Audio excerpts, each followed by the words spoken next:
और ये study anchor एकमात्र ऐसा चैनल है जो अभी तक जीडीएस से रिलेटेड सभी टॉपिक को कवर करते आ रहा है और बिल्कुल सटीक और सही जानकारी देता आ रहा है। आप प्लीज़ इससे ज्वाइन हो जाइए और वीडियो को अभी लाइक कर दीजिए, चैनल को अभी सब्सक्राइब कर लीजिए, ताकि इन फ्यूचर हमारा कोई भी वीडियो आएगा तो सबसे पहले वो आप होंगे जो वीडियो आपके पास पहुँचेगा। प्रोसेस कवर करेंगे, मतलब स्टार्टिंग पॉइंट से लेके पूरी लास्ट तक, सैलरी तक, ज्वाइनिंग तक, मतलब फॉर्म को फिलअप करने से लेके लास्ट सैलरी तक का हम पूरा कवर करेंगे। इसमें हम ये दावे के साथ कह सकते हैं आपको ऐसा वीडियो पूरे यूट्यूब पे ना मिलेगा जो ऐसे पूरे प्रोसेस को एक ही वीडियो में समझा दे। तो बने रहिए हमारे वीडियो में, यह वीडियो बहुत ही इम्पॉर्टेंट होने वाली है आप लोगों को। हेलो दोस्तों, welcome back to my YouTube channel study anchor. Study anchor में फिर से आपका स्वागत है एक नए वीडियो के साथ। आप हमारे चैनल को सब्सक्राइब कर लीजिए। अगर कोई भी वीडियो जीडीएस के रिगार्डिंग या फिर नए वैकेंसी के रिगार्डिंग कोई भी वीडियो आएगी तो सबसे पहले आपके पास पहुंचेगी। सब्सक्राइब करके इस ऑल वाले आइकन पर क्लिक कर लीजिएगा, ताकि जो भी वीडियो आएगा उसकी नोटिफिकेशन सबसे पहले आपके पास पहुँचेगा। तो चलिए हम बात करते हैं इस वीडियो में। तो बात करते हैं इस वीडियो में, अगर आपने भी जीडीएस का फॉर्म अप्लाई किया है या फिर करना चाहते हैं तो हम इसमें पूरा तो सबसे पहले हम बात करें कि जीडीएस होता क्या है। जीडीएस का पूरा नाम है ग्रामीण डाक सेवा। इसमें आपको वैकेंसी मिलती है बीपीएम और एबीपीएम की पोस्ट पर, जो कि टोटल मेरिट बेस पर होती है। मेरिट बेस का मतलब है उस पर एग्ज़ाम नहीं होते हैं, आपके 10th के परसेंटेज के अकॉर्डिंग आपको इसमें सिलेक्शन दिया जाता है।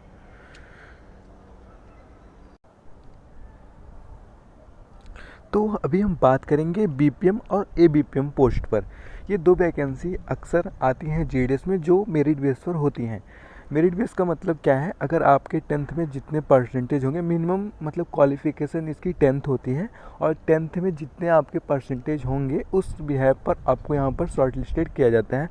तो ये आपको समझ में आ गया होगा कि मतलब इसमें सिलेक्शन कैसे होता है। मतलब हमारे कहने का मतलब बस इतना है, इसमें जो एग्ज़ाम होते हैं ना, वो एग्ज़ाम यहाँ पर नहीं होता है।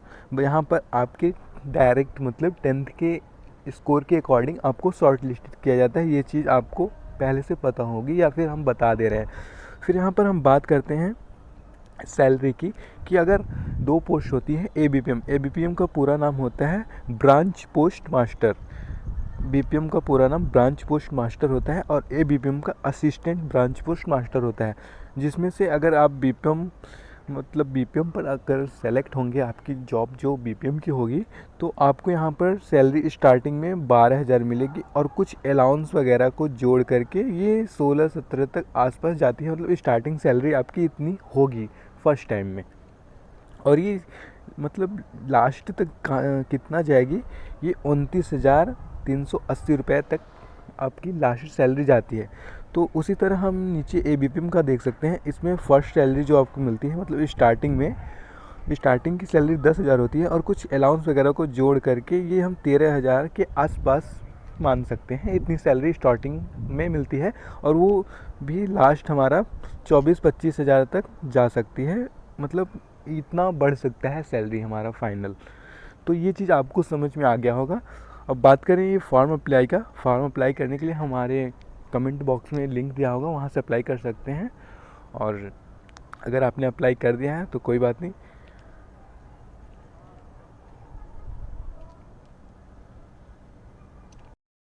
फिर यहाँ पर हम ये बात कर लें, अगर जो बीपीएम पर मतलब बीपीएम की पोस्ट पर सेलेक्ट होगा उसकी जॉब मतलब क्या क्या होगी। बीपीएम पोस्ट मास्टर की जॉब प्रोफाइल में ब्रांच पोस्ट ऑफिस के प्रबंध के सभी कार्य शामिल होते हैं। डाक सुविधाओं का समग्र प्रबंध, पोस्ट ऑफिस के डॉक्यूमेंट का रखरखाव, वित्तीय लेन देन जैसे बचत खाता, आवर्ती खाता, सुकन्या। कहने का मतलब इतना है कि जितने भी खाते वगैरह खोले जाते हैं वो इसी में बैंक मतलब ब्रांच पोस्ट मास्टर का काम होता है, खाते वगैरह खोलना और जो भी डॉक्यूमेंट्स होते हैं उनकी रख रखाव करना, ये ब्रांच पोस्ट मास्टर का काम होता है। और अब हम बात करें कि एबीपीएम मतलब क्या, एबीपीएम पर क्या काम करना पड़ता है हमको। तो एबीपीएम पर हमें फिर हम बात करते हैं एबीपीएम की पोस्ट पर हमें कौन सा काम करना पड़ता है। एबीपीएम पर सहायता शाखा पोस्ट मास्टर की जॉब प्रोफाइल से डाक टिकट, वित्तीय लेन देन, भुगतान, स्टेंसिल, एक प्रकार से ये असिस्टेंट ब्रांच पोस्ट मास्टर होते हैं जो ब्रांच पोस्ट मास्टर के एक असिस्टेंट के रूप में कार्य करते हैं। जैसे अगर जो भी डाक आते हैं पोस्ट ऑफिस में उसको रिसीव करना और उसको पार्सल मतलब पहुंचाना लोगों के पास। फिर दूसरा पॉइंट हम देखें, जो भी ऑफिस में काम होते हैं वो एक तरह से ब्रांच पोस्ट मास्टर का असिस्टेंट होता है। जो भी ऑफिस में काम होते हैं वो बीपीएम करता है और बीपीएम उसे करवाता है। ये चीज़ आपको समझ में आ गया होगा। फिर हम बात करते हैं दूसरे पॉइंट पर।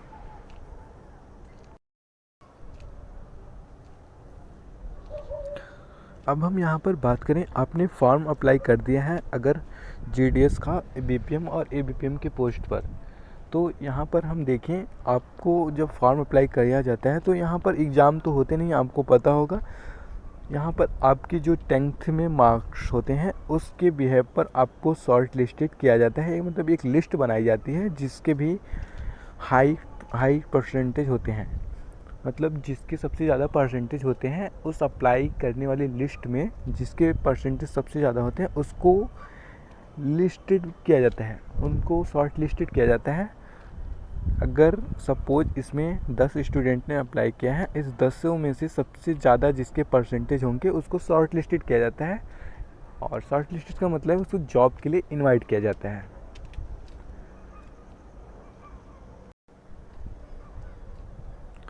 और फिर नेक्स्ट प्रोसेस ये होता है, जो भी आपने फॉर्म फिलअप किया होगा डिटेल्स, इसमें जो डिटेल्स दिए होंगे आपको वही डिटेल्स डॉक्यूमेंट वेरिफिकेशन करने के लिए बुलाया जाता है। वेरिफिकेशन मतलब ये होता है जो आपने उस टाइम डिटेल्स दिया है वो सही है या फिर गलत है। आपने उस टाइम जो डिटेल्स वहाँ पर फॉर्म में फिलअप किया था वो आपको मतलब पर्सनली बुलाया जाता है और वो सब आपके डॉक्यूमेंट्स चेक किए जाते हैं। अगर वो डॉक्यूमेंट्स मतलब सही हुआ तो आपको फिर नेक्स्ट स्टेप में शामिल किया जाता है। फिर अब हम बात करते हैं कि वो कौन कौन से जो डॉक्यूमेंट्स हैं जो मतलब लगते हैं उस टाइम हमें तैयार करके रखना चाहिए। फिर ये वो सब डॉक्यूमेंट्स हैं जो मतलब आपको वेरिफिकेशन के टाइम पर लेके ही जाना होता है। आइए हम डॉक्यूमेंट्स को देख लेते हैं।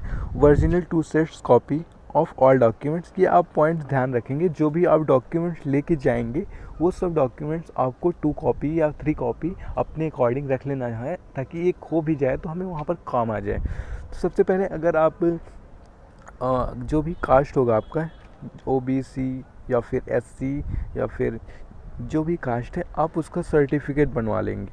मतलब कास्ट सर्टिफिकेट आपके पास होना चाहिए।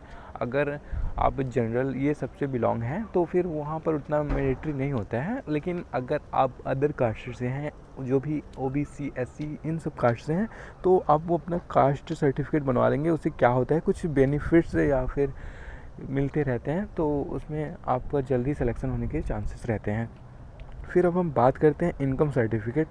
इनकम सर्टिफिकेट अपना बनवा लेंगे। याद रखिएगा इनकम जो सर्टिफिकेट होना चाहिए आप कोशिश करिएगा वो इसी साल का हो। मतलब जिस ईयर आप अप्लाई करेंगे, अगर 23 में अप्लाई किए हैं तो 23 का होना चाहिए। अगर आपने वो फॉर्म 2024 में अप्लाई किया है तो वो 24 का होना चाहिए।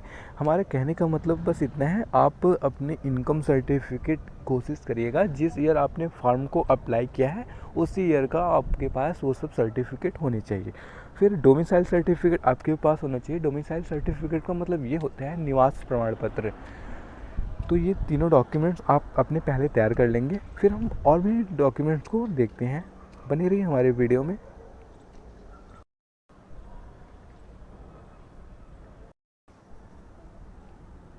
फिर हम PWD सर्टिफिकेट की बात करते हैं। PWD सर्टिफिकेट क्या होता है? Person with disability. ये जिनके अप्लाई होता है ये उन्हीं के लिए इम्पॉर्टेंट है, वो वही ये सर्टिफिकेट अपना लेके जाएंगे।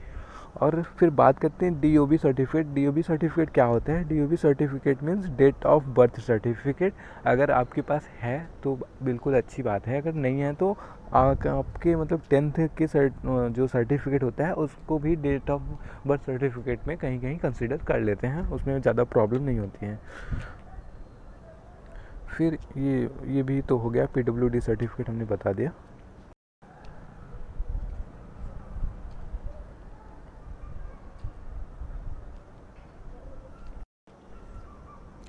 फिर आप यहाँ पर याद रखिएगा, आप जो भी डॉक्यूमेंट्स लेके जाएंगे ओरिजिनल लेके जाएंगे और उसकी फ़ोटोकॉपी 2 सेट में लेके जाएंगे। और बात करें हम आधार कार्ड अपना ले लीजिएगा ओरिजिनल। और पैन कार्ड अगर आपके पास नहीं है तो अप्लाई कर दीजिए पैन कार्ड, क्योंकि इम्पॉर्टेंट ही होता है। उस टाइम नहीं लगेगा तो, लेकिन जब आपको जॉब मतलब सेलेक्ट कर दिया जाता है तब वहाँ पर पैन कार्ड मैंडेटरी होता है, तो इसलिए अपना पैन कार्ड भी बनवा के अप्लाई कर देंगे, वो बन जाता है 1 हफ्ते के अंदर। फिर ये प्रिंट आउट रजिस्ट्रेशन नंबर, जब आपने रजिस्ट्रेशन किया होगा अपना तो एक प्रिंट आउट रिसीव हुआ होगा, उसको प्रिंट करके साथ में कलेक्ट कर लेंगे। फिर अब आगे हम और भी डॉक्यूमेंट्स को देखते हैं, वो कौन कौन से डॉक्यूमेंट हैं।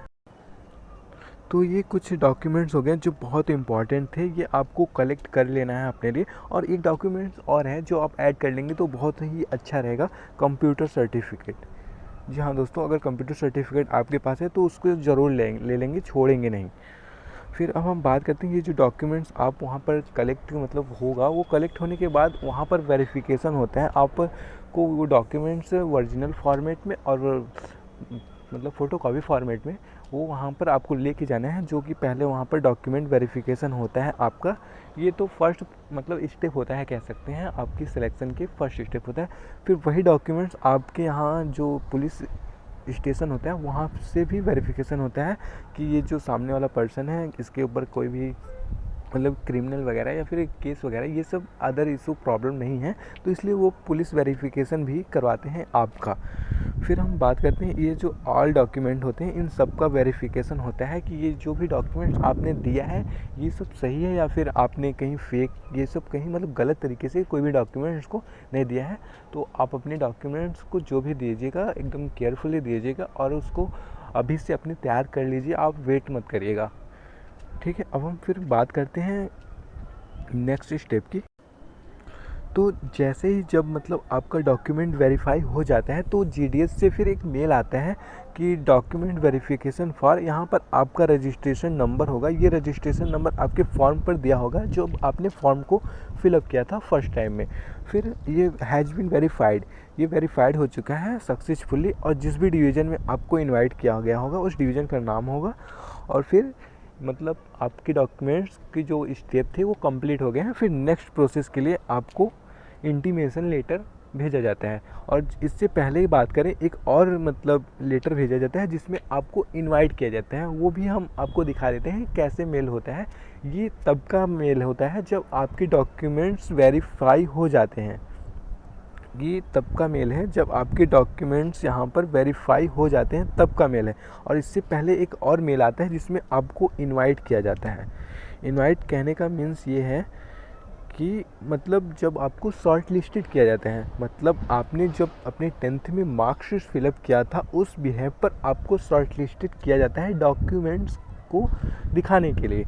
तो देखते हैं इसमें क्या लिखा होता है। Dear candidate, your application and registration number, यहाँ पर आपका रजिस्ट्रेशन नंबर होगा, हमने बताया, has been provisionally shortlisted for engagement of GDS circle current schedule, please attend for document verification. ये डॉक्यूमेंट वेरिफिकेशन के लिए आपको इनवाइट किया जाता है। और ये जो सेकेंड मेल आता है, ये हम कह सकते हैं डॉक्यूमेंट जब वेरीफाई हो जाता है तब उसका मेल आता है। तो उम्मीद है आपको ये समझ में आ गया होगा हम कहना क्या चाह रहे हैं। और हम ये भी बता दे रहे हैं, अगर जो आपको शॉर्ट लिस्टेड किया जाता है ना, आपको वहाँ पर कोई ओरिजिनल डॉक्यूमेंट्स अभी नहीं देना पड़ता है। जैसे आपने जीडीएस का फॉर्म फिलअप कर दिया, अपने अकॉर्डिंग जो भी मन किया आपका, आप यहाँ पर 100% से अपने फॉर्म को फिलअप कर दिए हैं। जैसे आपका जब फॉर्म फिलअप हुआ तो यहाँ पर आप 10th के 100 मार्क्स फॉर्म फिलअप किए हैं, लेकिन जब आपको डॉक्यूमेंट्स के लिए इनवाइट किया जाता है तब वहाँ पर आपको अपने 100 मार्क्स के सर्टिफिकेट को शो करना पड़ेगा, नहीं तो आपको रिजेक्ट कर दिया जाता है। तो आप अब समझ गए होंगे मतलब मैं यहाँ पर क्या कहना चाह रहा, जो भी आपके डिटेल्स होंगे फॉर्म फिलअप के टाइम, मतलब जब आपने फॉर्म फिलअप किया और जब आपको इन्वाइट किया गया, वो डॉक्यूमेंट सेम टू सेम होनी चाहिए। तब आप मतलब यहाँ पर कंप्लीट मतलब एक तरह से कह सकते हैं तब ये आप जॉब ले सकते हैं। अगर ये दोनों मतलब चीज़ें मिसमैच खाई, फॉर्म फिलअप करते टाइम और इनवाइट करते टाइम, तब आपको समझिए वहाँ पर रिजेक्ट ही होंगे, चाहे जो कंडीशन हो। ये डिटेल्स आपकी मैच खानी चाहिए। फिर अब हम बात करते हैं ट्रेनिंग की। जब आपकी ये सब स्टेप पूरे हो जाते हैं तब आपको ट्रेनिंग के लिए इनवाइट किया जाता है, और ये ट्रेनिंग बीपीएम और एबीपीएम दोनों के लिए होता है। अगर आप बीपीएम पोस्ट पर सेलेक्ट होते हैं, मतलब जब आप ब्रांच पोस्ट मास्टर के पोस्ट पर सेलेक्ट होते हैं तब आपको 15 से 30 दिन की ट्रेनिंग दी जाती है कि हाँ, आपको एक ब्रांच मिलेगा, उस ब्रांच पे कैसे क्या काम करना है ये सब आपको पूरी तरह अच्छे से गाइड किया जाता है। आपकी जिम्मेदारी पर एक ऑफिस मिल जाती है जो इसके आप मास्टर होते हैं, ये कह सकते हैं हम। और फिर हम बात कर लेते हैं एबीपीएम की। एबीपीएम की भी ट्रेनिंग होती है, लेकिन बस 7 दिन की ट्रेनिंग होती है। इसको बस एक हफ्ते की ट्रेनिंग, नॉर्मल सी ट्रेनिंग हम बोल सकते हैं जिसको।